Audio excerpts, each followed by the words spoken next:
c'est comme si on était dans notre appartement et qu'il y a quelqu'un qui toquait à notre porte pour nous transmettre un message, pour nous dire qu'il y a par exemple un de nos besoins qui n'est pas comblé, quelque chose à changer, à faire différemment. Elle veut vraiment, cette personne, nous transmettre ce message, donc elle toque, et nous on est de l'autre côté, on veut pas l'écouter, on veut pas lui ouvrir. Ou alors à ce moment-là, on mange des paquets de gâteaux, on lui ouvre la porte et on lui met des sucreries ou des trucs dans la bouche. Et donc, souvent on a tendance à faire ça et c'est compréhensible, on n'a pas vraiment appris ça et c'est assez désagréable et on a des automatismes.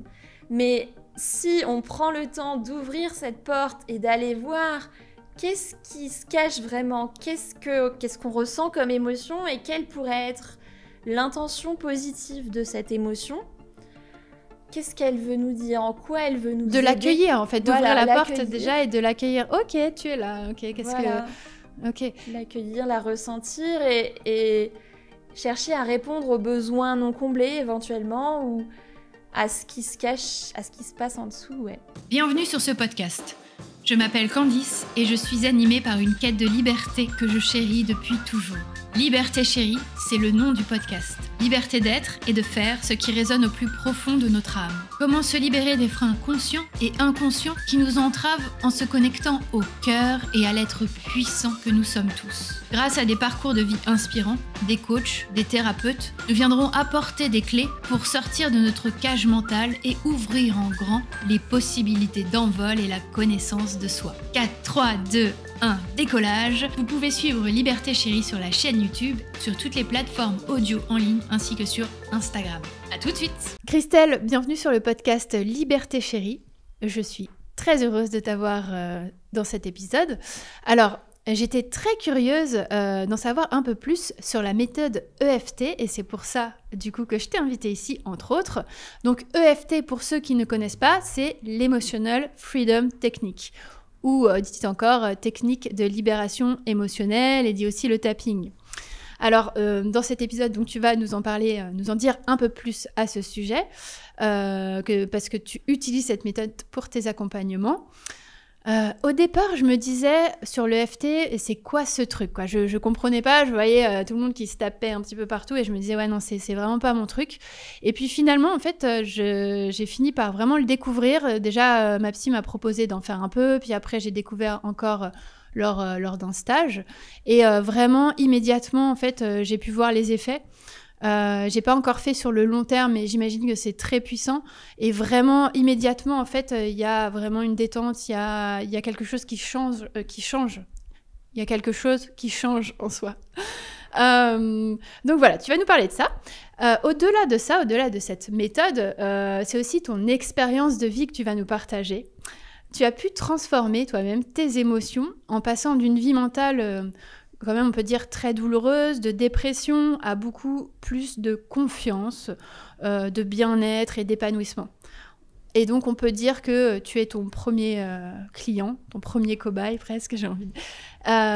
Et aujourd'hui donc après différentes formations, tu accompagnes des hommes et des femmes à transformer justement leur état émotionnel sur la durée. Tu vas également nous parler d'une autre méthode qui est presque prédominante aujourd'hui dans tes accompagnements, que je ne connaissais pas et que j'ai eu la chance de pouvoir tester avec toi. Et vraiment, j'ai adoré. Ça combine plein de choses à la fois, plein d'outils. Il s'appelle, et cette méthode, en fait, s'appelle la méthode Psyche. Voilà à peu près pour ce que j'avais envie de dire. Est-ce que toi, tu as envie de rajouter quelque chose sur cette description ? Alors déjà, merci de m'inviter sur cette chaîne de podcast. Effectivement, j'aide les gens à se libérer rapidement de leurs blocages plus forts qu'eux, aussi principalement, et de leurs émotions envahissantes, grâce à des techniques de reprogrammation rapide du subconscient. Et voilà, effectivement, pour qu'ils puissent se sentir plus épanouis et une meilleure version d'eux-mêmes, ou eux-mêmes plutôt, tout simplement. Et la question que je me pose, enfin je connais un petit peu ton histoire, mais j'aimerais bien que tu racontes pour ceux qui ne te connaissent pas un peu de ton passé, de là où tu viens, de justement ces états émotionnels, comment ça se passait pour toi, par exemple, quand tu étais adolescente, enfant, voilà. Alors, je reviens de très loin. quand j'étais au collège et au lycée, en fait, j'ai fait 2 dépressions. J'étais vraiment quelqu'un de très timide, j'avais plein de blocages relationnels, très sensible aussi. Et j'ai vécu du harcèlement scolaire, beaucoup de moqueries, j'étais vraiment pas bien dans ma peau. Et au début, je suis allée voir des psychologues classiques et ça m'a fait du bien à un certain niveau, ça m'a aidé à comprendre certaines choses, à conscientiser, à vider mon sac aussi. Mais au bout d'un moment, il y a certaines choses par rapport auxquelles je voyais pas vraiment de changement concret et des situations qui se répétaient en boucle, malgré tout ce que je faisais comme travail en thérapie classique. Et du coup, mes parents sont à fond dans tout ce qui est développement personnel et ils m'ont suggéré de m'ouvrir à d'autres approches. Et du coup, à un moment, c'est ce que j'ai fait. Au début, nos parents, on a tendance à être un peu pas très ouverts. Et puis du coup, je me suis ouverte à d'autres approches et ça m'a beaucoup plus aidée. C'était notamment les approches de Lise Bourbeau avec les 5 blessures. C'était des approches avec beaucoup plus de techniques, de modification en profondeur des croyances, de libération des peurs, où on travaillait aussi sur le corps, etc. Donc, pour ce changement, je dirais déjà, il y a eu une décision dans ta tête, tu voulais vraiment sortir de ça. Après, il y a eu des lectures, il y a eu des thérapeutes qui t'ont aidé. À ce moment-là, donc, quelle sorte de thérapie, vers quelle sorte de thérapie tu t'ouvres Alors, au début, c'était effectivement tout ce qui est au début, la psychologie positive, et après, plutôt la méthode de Lise Bourbeau qui s'appelle « Écoute ton corps ». Et après, donc déjà ça m'a beaucoup aidée. Et après, plus tard, quand j'allais beaucoup mieux, etc., une fois que je me suis formée à toutes ces approches-là, je me suis ouverte donc à l'EFT. Et petite anecdote, la toute première fois où j'ai testé l'EFT, comme toi, c'était avec une praticienne EFT que, en fait, j'ai trouvé ça super bizarre. Je me disais, mais c'est n'importe quoi. J'ai détesté. J'ai dit à ma mère, mais plus jamais, en fait. C'est trop bizarre. On tape des points. Et elle m'avait pas vraiment expliqué la science derrière ce qui se passait, donc je comprenais pas trop. J'étais très sceptique et en fait, plus tard, après ma formation de psychopraticienne, je m'intéressais à des techniques pour voir des changements plus rapides parce que j'étais vraiment passionnée par le fait de pouvoir aider les gens à avoir des changements rapidement, parce que moi, ça m'avait pris quand même beaucoup de temps. Et donc, je suis tombée sur un article qui parlait de la science de l'EFT et des pouvoirs, de la puissance de l'EFT. Et finalement, ça m'a fait changer d'avis. Et c'est pour ça que tu es là, parce que moi aussi, quand j'en parle autour de moi, il y a beaucoup de gens qui me disent « Ah mais non, c'est pas mon truc ». Et je pense qu'on est nombreux, en fait, à avoir cette impression. Et voilà, et c'est dommage, et c'est pour ça que tu es là. Et donc là, tu découvres à ce moment-là, qu'est-ce que l'EFT, un peu plus précisément. Et là, qu'est-ce qui se passe? Du coup, tu te dis, OK, il faut que je trouve quelqu'un qui m'aide, qui pratique cette technique pour m'aider? Ou comment ça se passe? Oui, j'en ai fait accompagner, mais ce qui est bien, c'est qu'on peut aussi en faire soi-même quand on a bien appris la technique. Et j'ai suivi une formation aussi en EFT, les 3 niveaux. Et donc, j'ai commencé à en faire beaucoup. Oui. Alors là tu suis une formation carrément. En fait, tu es tellement passionnée par cet outil que comment ça se passe à ce moment-là, la décision de carrément faire une formation qui est professionnalisante, j'imagine. Voilà. Est-ce que là, il y a déjà un shift où tu te dis, OK, je vais en faire mon métier à ce moment-là? Alors, le shift, il s'est fait... Donc, quand j'ai fait ma 2e dépression, c'est là où je me suis ouverte donc, à des approches alternatives, parce que je me suis dit que peut-être ça peut m'aider à avoir plus de changements. Et donc, ça m'a beaucoup plus aidée. J'ai fait donc un long travail avec des approches alternatives. Et je me sentais beaucoup mieux. J'ai vu vraiment des changements dans mes relations, dans ma confiance, dans mon bien-être.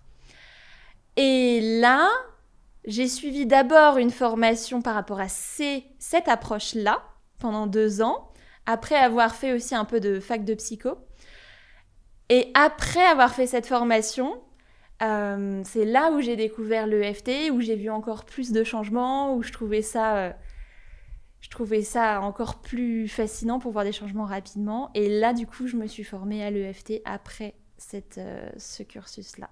Ensuite, tu vas découvrir une autre méthode. Comment ça se passe? C'est la méthode Psyche. Comment tu découvres cette autre méthode? Alors, j'avais déjà vu beaucoup de changements en EFT, mais un jour, j'ai eu une séance avec une thérapeute qui était formée à Psyche. Et dès que j'ai découvert, déjà elle disait qu'en l'espace d'une séance, elle avait pu se libérer de crises de panique qu'elle avait depuis pas mal de temps. Et pareil, après une seule séance, j'ai vu déjà de beaux changements, encore plus rapidement que l'EFT. Et donc, je trouvais ça fascinant. Et après, je voulais absolument l'apprendre pour pouvoir aussi le partager avec d'autres. Concernant la méthode EFT, déjà, pour revenir sur cette méthode, est-ce que tu peux nous décrire un peu plus ce qu'est l'EFT? Parce que finalement, voilà, on en parle depuis tout à l'heure, mais pour ceux qui ne connaissent pas, est-ce que tu peux nous décrire avec tes mots un petit peu, voilà, ce que c'est? Alors, l'EFT, effectivement, ça veut dire Emotional Freedom Technique, donc technique de libération émotionnelle. Et c'est une technique psychocorporelle, c'est-à-dire qu'on va agir on va se travailler sur le corps et grâce à des tapotements.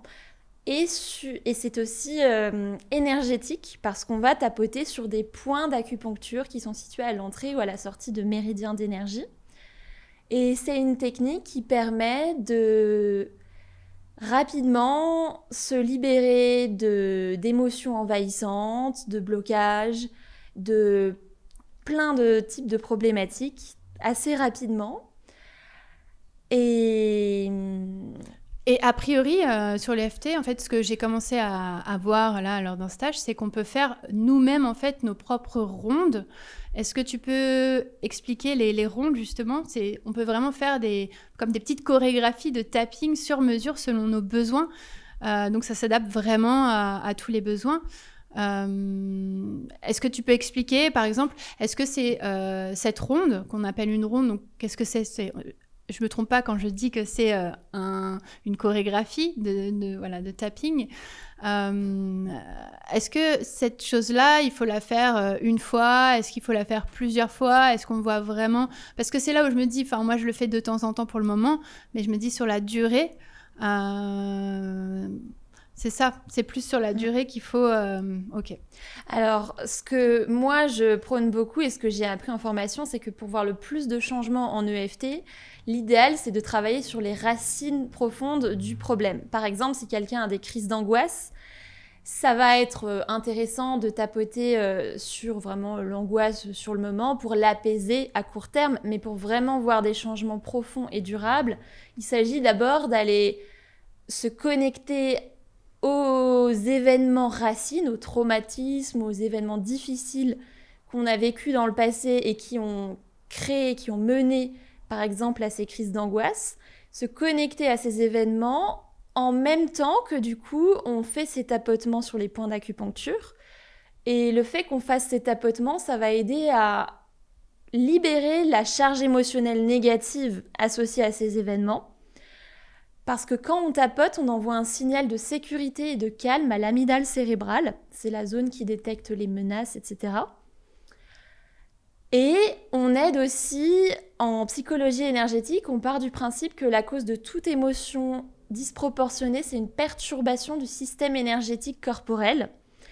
Et donc quand on tapote sur les points d'acupuncture, à la fois on va désactiver au fur et à mesure des tapotements cette réaction de l'amygdale cérébrale, par rapport à cette situation et aux situations futures qui ressemblent au traumatisme de base et qui donc nous font nous activer.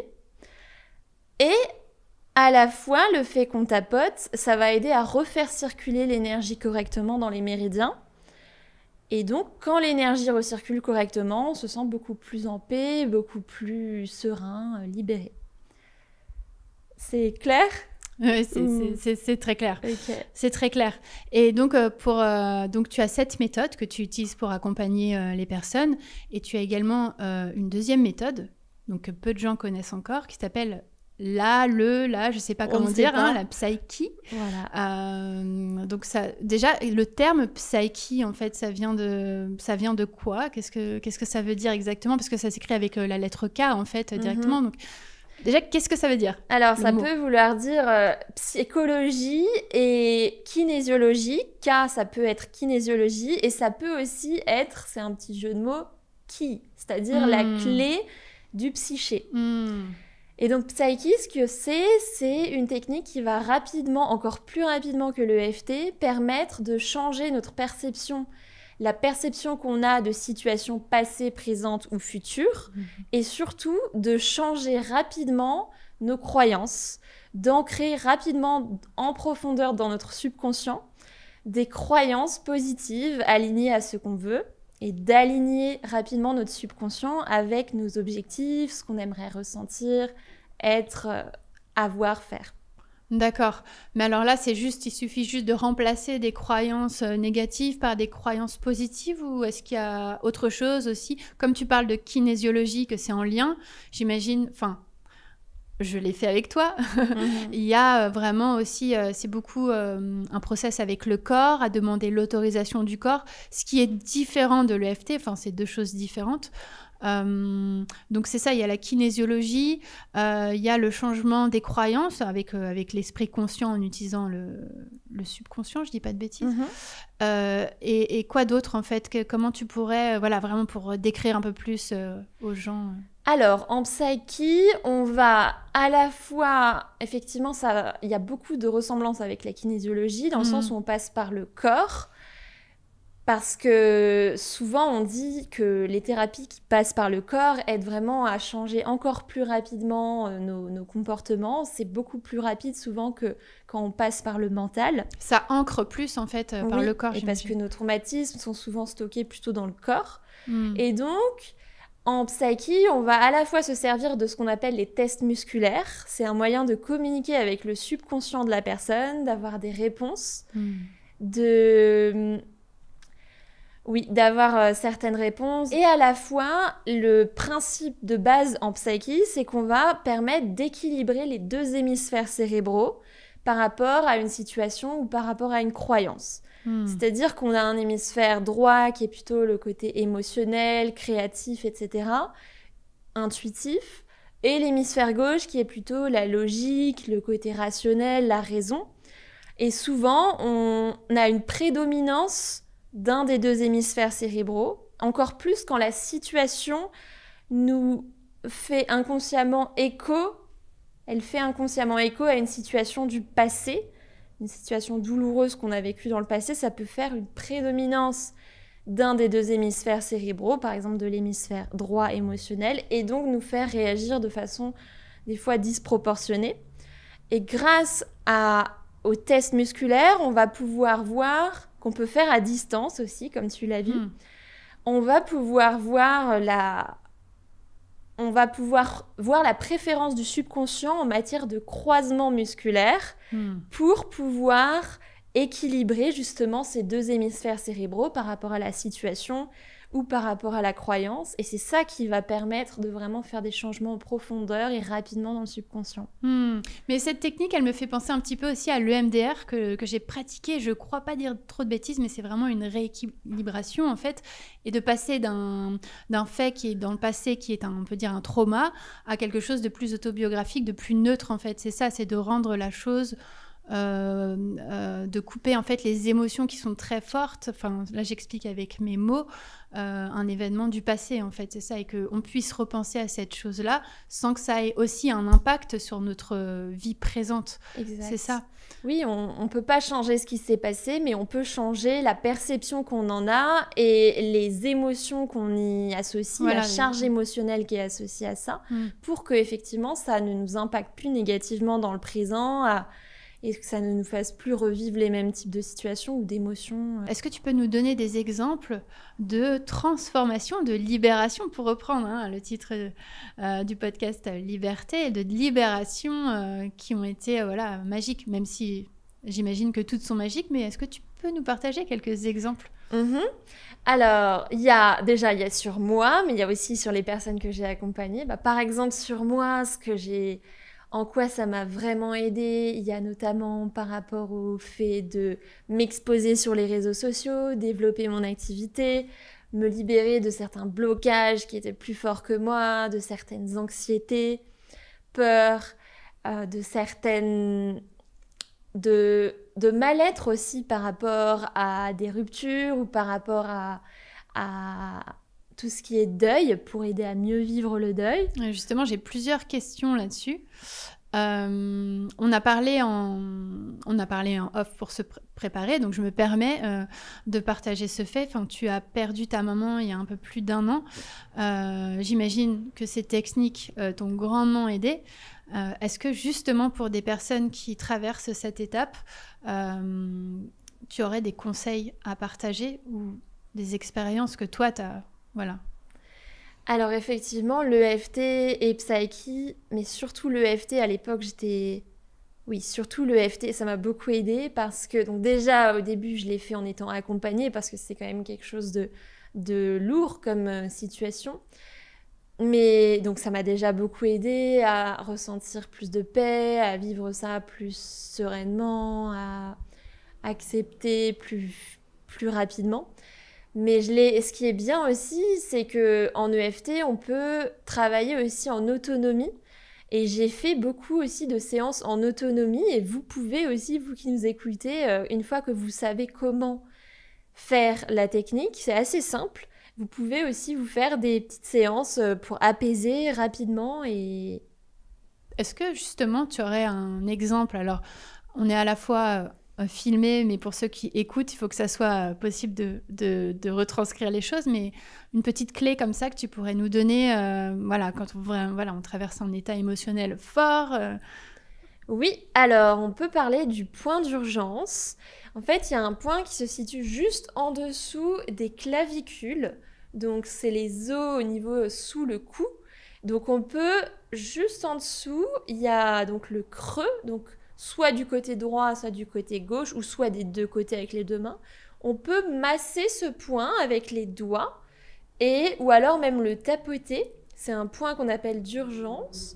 Ça permet justement d'envoyer ce signal de sécurité, de calme à l'amygdale cérébrale, d'aider à refaire circuler les énergies correctement dans le corps. Donc on peut le masser ou le tapoter en respirant profondément. Par exemple, on peut faire la technique de respiration carrée où on inspire pendant 4 ou 5 secondes, on bloque 4 ou 5 secondes et on expire, etc. En tapotant ou en massant ce point, ça peut vraiment aider à rapidement calmer une intensité émotionnelle. Donc ça, c'est vraiment la technique la plus simple qu'on peut tous faire au quotidien.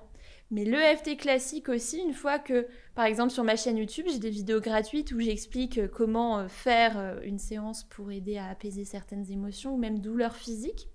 Oui, tu partages beaucoup de contenu aussi sur ta page Instagram. Il y a plein de petites vidéos pour ceux qui veulent aller. Et donc, tu disais sur aussi ton site internet. Voilà, donc ça permet de découvrir et de pouvoir déjà soi-même se libérer. Mais allez-y, parce que vraiment, c'est pour ceux qui connaissent pas, c'est instantané, vraiment. Ouais. Ces changements peuvent être assez rapides. Est-ce que tu as vu justement des changements concrets, en fait, qu'on peut mesurer sur une personne que tu accompagnes? Ma question, c'est est-ce que, par exemple, on peut utiliser ça pour les addictions, que ce soit les addictions à la cigarette, à l'alcool, au sucre, toutes les addictions possibles. Est-ce que tu as des personnes qui te contactent pour ce type d'addiction? Oui, alors effectivement, ça peut servir par rapport aux addictions notamment. Ça peut être les addictions à la cigarette, j'ai déjà accompagné des gens par rapport à ça. Ça peut être aussi par rapport au sucre. Ok, par rapport à la cigarette, j'imagine que c'est comme tout, il n'y a pas de relation de... C'est comme tout, il n'y a pas de solution miracle. Faut avoir quand même pris une décision avant, voilà. Même pour le sucre aussi, j'imagine. Il faut avoir pris la décision. C'est pas magique non plus. Non, rien n'est magique. Oui, il faut le vouloir, mais il n'y a pas...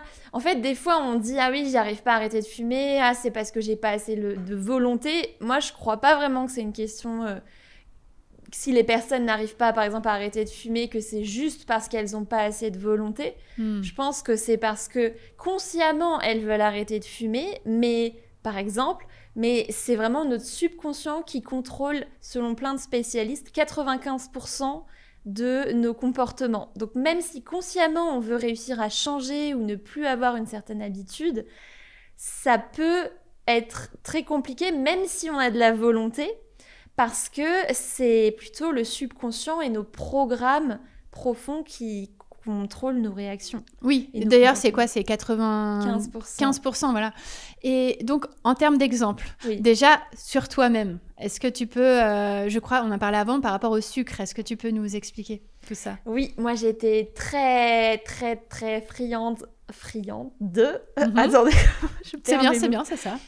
J'adorais le sucre, je pouvais pas me passer de dessert, j'adorais le chocolat, je mangeais sucré le matin, etc., des petits goûters.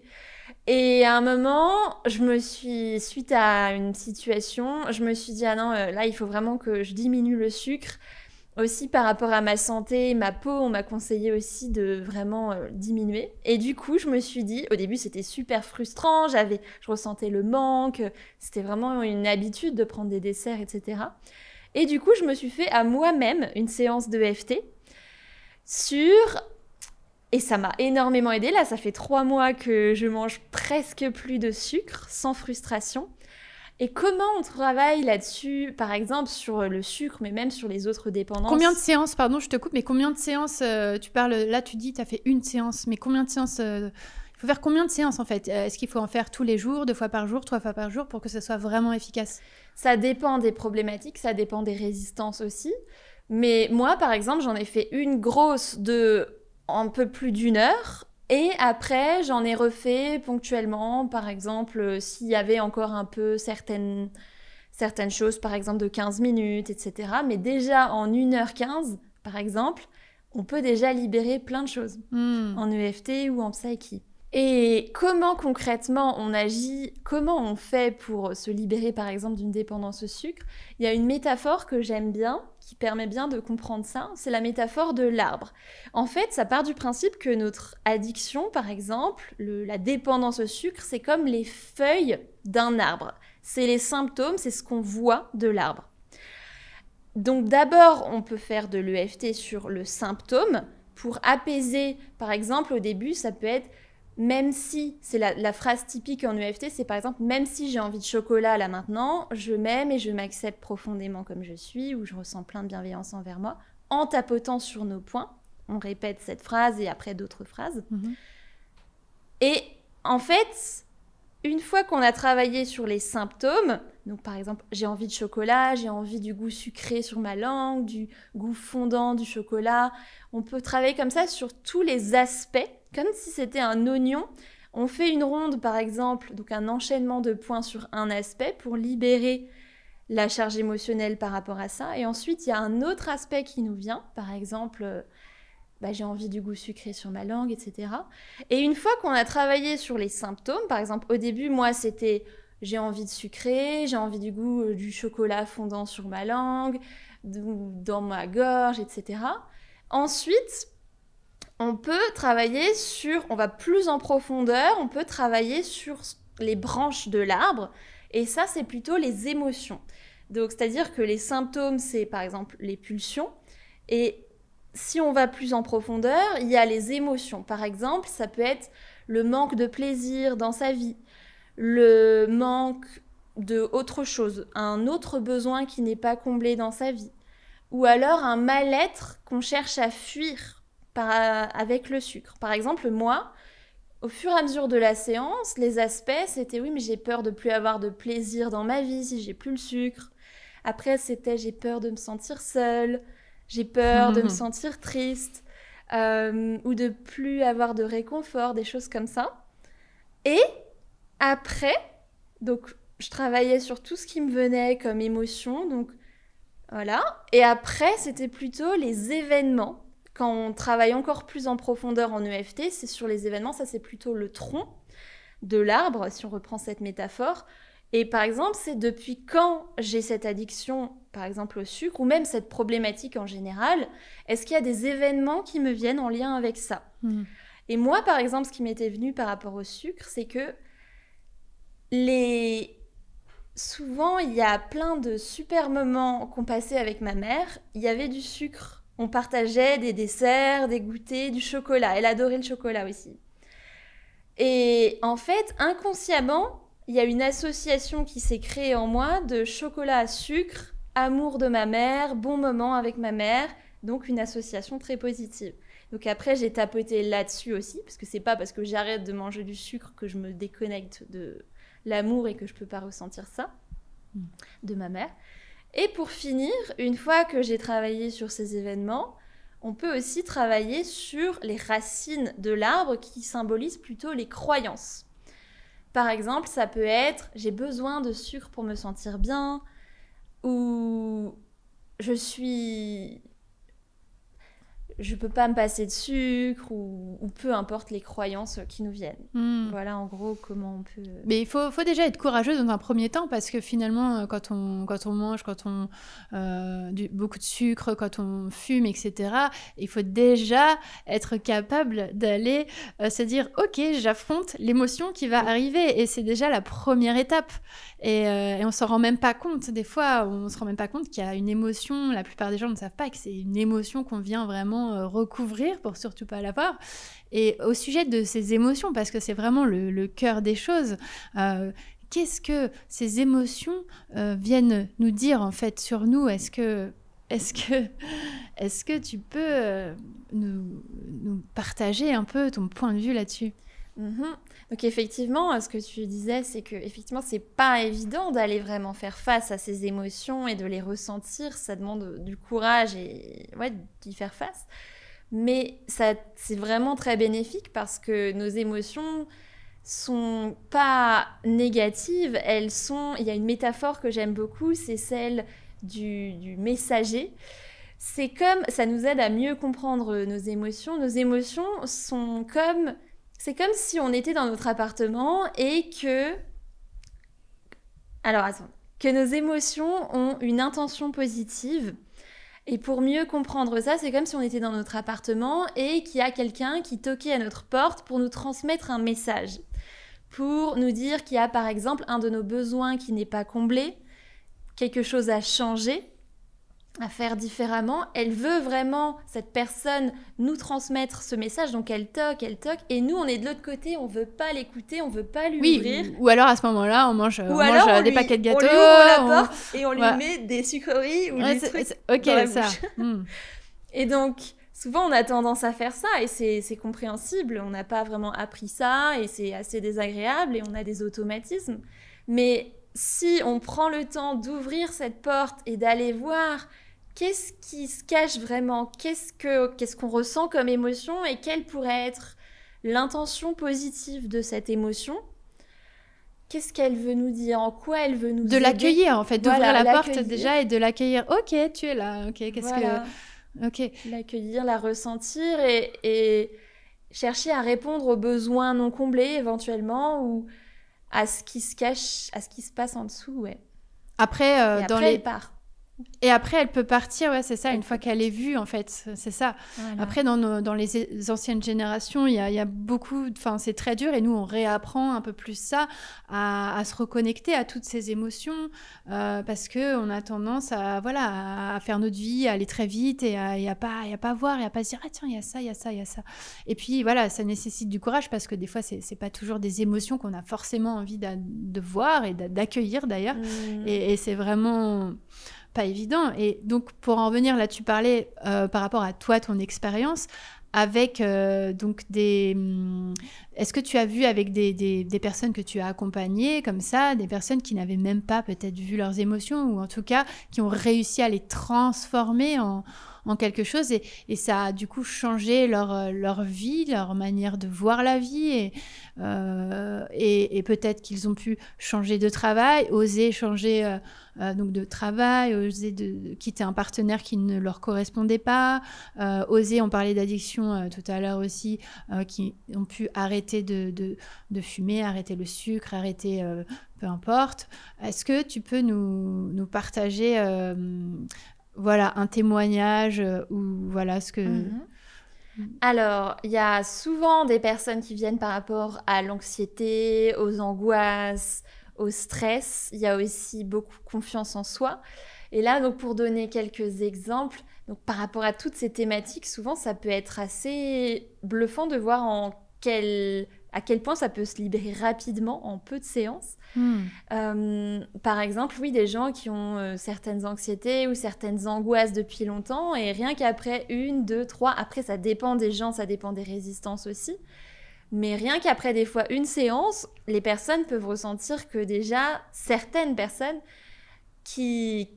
ressentir que elles se sentent beaucoup plus sereines déjà. Mais c'est par exemple comme angoisse. Par exemple, comme angoisse, c'est quoi? C'est avoir peur d'aller dans le monde, avoir peur de prendre les transports, peut-être? Oui, ça peut être Est-ce que c'est des personnes, voilà, sur des cas concrets, est-ce que tu peux nous donner plus d'infos encore Alors, par exemple, j'accompagnais il y a encore 3 semaines une femme qui avait du mal à sortir de chez elle et à prendre les transports et à conduire aussi. Et justement, on a fait, moi du coup j'adore Psyche, on a fait des transformations de perception de stress par rapport à ça, par rapport au fait de sortir de chez elle, par rapport au fait de prendre les transports et par rapport à ce qu'elle avait vécu dans le passé comme situation difficile qui faisait qu'aujourd'hui son système percevait une menace à faire ça, il ne se sentait pas en sécurité.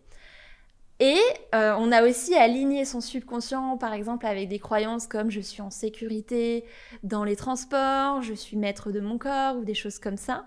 Et rien qu'après une séance, elle se sent beaucoup plus sereine et confiante, elle arrive beaucoup plus à sortir de chez elle.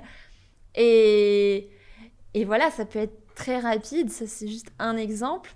Et plus elle va faire de séances, et plus finalement ça va s'ancrer aussi dans le corps, et plus elle va pouvoir, sur la durée, parce que c'est ça c'est super. Enfin, moi je l'ai vu sur l'instant, en fait, c'est génial de pouvoir shifter comme ça et de se sentir bien d'un seul coup, alors qu'on part d'un état émotionnel totalement autre. Mais ce qui nous voilà, c'est ça, en fait, ce qui est intéressant. Et moi, ça, je l'ai pas encore expérimenté, c'est sur la durée, vraiment. Tu parlais de cette femme par rapport au transport en commun. Est-ce que oui, tu as d'autres exemples? Oui, alors il y a par rapport à des femmes comme moi qui avaient des addictions au sucre, qui pareil, ou par exemple qui avaient du mal à manger sainement ou à faire du sport. J'en avais une qui avait ces 3 problématiques. Et justement, en faisant Psyche, en équilibrant ses hémisphères cérébraux, en alignant son subconscient avec certaines croyances, comme par exemple, c'est facile pour moi de manger sainement et c'est un plaisir pour moi, j'adore ça. Je suis quelqu'un de sportive et c'est un plaisir pour moi. Ou autre, après, naturellement, elle s'est surprise à avoir envie de faire du sport chaque jour ou au moins 2 fois par jour, à avoir vraiment plaisir à prendre soin d'elle alors qu'avant c'était compliqué, à manger sainement. Et ce qui est bien, c'est que c'est automatique, comme on travaille sur le subconscient, on n'a pas forcément, des fois oui, mais des fois ça peut se faire vraiment très naturellement, le changement de comportement, on se surprend à réagir différemment, à ne plus avoir envie de ça. Par exemple, moi j'ai même oublié des fois que, c'est comme si j'oubliais que le sucre ça existait, j'y pense même plus. Oui. Est-ce que tu peux accompagner aussi des enfants Oui. Tu as des enfants J'en ai accompagné plusieurs là ces dernières semaines, de 11 ans et de 8 ans, par rapport à un mal-être. Ça peut aussi être très intéressant par rapport, par exemple, à un mal-être. Elle, c'était par rapport à son père, parce qu'elle ne pouvait plus voir son père et du coup, elle ressentait de la tristesse et un mal-être depuis plusieurs semaines. Et effectivement, c'est très rapide aussi, encore plus même pour les enfants. Ils sont encore plus réceptifs à ce genre de technique parce qu'ils ont moins de programmes leurs programmes sont ancrés en eux depuis moins longtemps que nous. Ça va plus vite. Et donc, c'est souvent intéressant. Et ils viennent comment? Parce qu'ils ont entendu parler de toi ou bien c'est leur thérapeute? Est-ce qu'aujourd'hui, des psys recommandent des thérapies alternatives, te recommandent? Alors là, c'était surtout parce que leur mère avait fait appel à moi et elle avait adoré, ça lui avait aussi fait beaucoup de bien. Et donc, quand quelqu'un est convaincu, effectivement, il en parle des fois, quand même souvent, enfin ça dépend, autour de lui. Des fois, oui, c'est surtout ça en fait. C'est le bouche à oreille, les gens qui ont testé, qui en parlent autour d'eux. Et après, je me fais aussi beaucoup connaître sur les réseaux sociaux. Oui, c'est ça. D'ailleurs, j'ai vu ta page Instagram et j'ai vu que voilà, tu avais beaucoup de vidéos. Tout à l'heure, tu disais qu'au départ, pour toi, ça avait été assez challengeant de faire ces vidéos. Et justement, moi, autour de moi, j'ai des amis qui sont thérapeutes, artistes et puis c'est dommage de se priver aujourd'hui des réseaux sociaux pour partager en fait tout ce qu'on a à partager. Et donc, comment toi tu t'es libérée de... comment tu as réussi à te libérer et justement à prendre ta place et à pouvoir faire ces vidéos-là? Ça serait intéressant aussi. Alors, déjà, la répétition, ça paraît être rien, mais de répéter, de s'entraîner, de sortir de sa zone de confort et de faire quelque chose qui nous fait peur, au fur et à mesure de l'exposition à une situation qui nous fait peur, notre système intègre qu'en fait, ça va, qu'on est en sécurité, que ça se passe bien. Déjà, la répétition, effectivement, ça aide. Mais aussi, l'EFT, bien sûr. Le point d'urgence aussi, qu'on a partagé tout à l'heure, qui peut être intéressant. Je me suis fait accompagner aussi parce qu'on peut travailler sur certaines choses en autonomie pour apaiser certaines émotions, mais des fois, on n'arrive pas forcément à voir les angles morts, à conscientiser vraiment les croyances qui font qu'on a ces blocages ou ces stress ou ces schémas répétitifs. Donc, je me suis fait accompagner en EFT, en psychi, plus tard aussi. Et ce qui m'a aidée, c'est de travailler sur mes croyances, de travailler, de me connecter à mon cœur, de méditer des fois avant. D'ouvrir la porte aux émotions, aux pensées qui n'allaient pas dans le sens de ce qui te servait, en fait. Oui, et aussi de remettre en question les pensées de mon mental. C'est-à-dire qu'il y a une citation qui dit « Ne crois pas tout ce que tu penses ». Quand notre mental nous dit « Ah non, mais ça va pas être assez bien, nanana », c'est de se dire « Ah, ça c'est mon mental qui est en train de me raconter cette histoire. Est-ce que je peux être vraiment sûre à 100% que c'est vrai ? Et en quoi c'est faux ? Et qu'est-ce que j'aurais besoin de croire à la place ? Et quand on le fait en EFT, c'est encore plus rapide.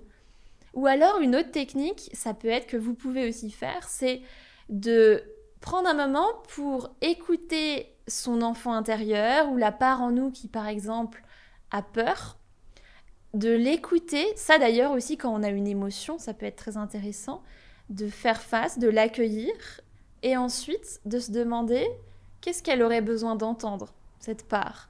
Et par exemple, de se faire un câlin et de lui dire à cette part ou cet enfant à l'intérieur de nous tout ce qu'il aurait besoin d'entendre pour se sentir mieux et pour réussir à faire telle chose, par exemple.